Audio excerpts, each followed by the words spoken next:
Есікті біреу немесе бір нәрсе қатты ұрды. Бірақ содан кейін толық тып-тыныш болып қалды. Мен подъезден жанымыздағы көршіміздің дауысын естідім.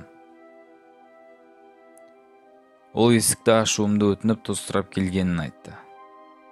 Мен глазоктан қарағанымда шынында сол жерде Нина тәте тұрды. Мен оның мейірімге толы келбеті мен жымиған километр жерден болса да көріп танимын. Есікті дірілдеген қолдармен ашып алдымен айналама қарап алдым. Сосын одан подъезде жасыл көйлек киген әйелді көрдіңіз бе деп сұрадым. Ол күліп, бұл жаста қызбен кездесудің ерте екенін айтты. Мен ас үйге тұз әкелуге бара жатып, әлгі қорқынышты болған әйел әлі тұрған сияқты болған соң қорықтым. Сондықтан тәтеге үйге кіріп тұруын сұрадым. Бірақ ол үйге кіруден бас тартып, етті тезірек пешке салуым керек деп асықты.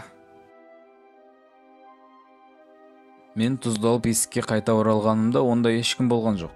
Есік ашық және сықырлап тұрды. Есікті тезірек жауып, оған тұз керек болса тағы да келіп есікті қағар дедім. Менімше, плитада бір нәрсені ұмытып кетіп, үйіне қайтып кіріп кеткен сияқты.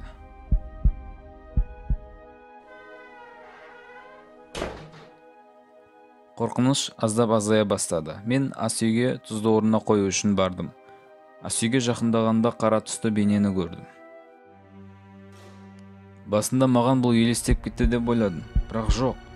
Біреу терезенің алдында тұрды. Ас үйдегі жарық болса жыпылықтап тұрды.